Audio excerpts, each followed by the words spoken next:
अहिले मफसलमा हेर्ने भने गोल्ड कप एकदमै धेरै जुधिरहेको छ, एकै समयमा ठुला प्रतियोगिताहरू एकै समय भइरहेको छ। खेल्ने खेलाडी त यही नै हो, आज यहाँ खेलेको छ भोलि अर्को ठाउँमा गएर खेलिरहेको छ। यसरी लङ ट्राभल गरेर खेलिरहँदा त्यो खेलाडीहरूमा इन्जुरी कन्सर्नहरू चाहिँ कतिको रहन्छ? निश्चित यो त एकदम 100% हो होइन। खेलाडीलाई खेलेपछि अहिले त धेरै रेस्ट चाहिन्छ, इन्टरनेसनल फुटबल्सहरूमै छ, एउटा खेल खेलेपछि मिनिमम 72 आवर्स रेस्ट गर्नुपर्ने। तर नेपालमा यस्तो छैन, किनभने अब समय कम छ, खेल्नु धेरै छ। मौसम हाम्रो नेपालको मौसम पनि त्यही हिसाबले छ होइन, 3-4-5 महिना फुटबल हुने लायक छ।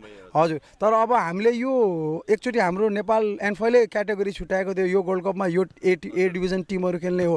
सेम त्यही रुल्स अहिले पनि लगाइदियो भने सब लेभलको प्लेयरहरूले गेम खेल्न पाउँछ। अब यहाँ छैन, सबै एउटै टिमले खेल्ने पर्ने भएको कारणले गर्दा पनि यो इन्जुरी हुने चान्सेसहरू बढेको हो। जस्तो एनएफएलले अलिकति यो लिगहरूलाई चाहिँ व्यवस्थित, मोफसलका गोल्ड कपहरूलाई चाहिँ अलिकति व्यवस्थित गरिदियो अझ राम्रो हुने थियो जस्तो लाग्छ यहाँलाई? हजुर, अब एनएफएलको कारणले गर्दा पनि यो सबै भइरहेको छ। अब एनएफएलले ल होइन हामीले तिमीलाई 5 दिन हरेक टुर्नामेन्ट मिनिमम 3 देखि 5 दिनको ग्याप पछि एउटा टुर्नामेन्ट, ठुलो टुर्नामेन्ट गराउने स्वीकृति दिनुपर्ने हो नियमले, मेरो विचार होइन। अब तर छैन यहाँ, अब यता सुरु सकिन लागेको छैन, उता सकिन लागेको छैन, उता सुरु अब तपाईँको फेरि विराटनगरमा सुरु भइसकेछ होइन। अब खेलाडी कहाँ खेल्ने?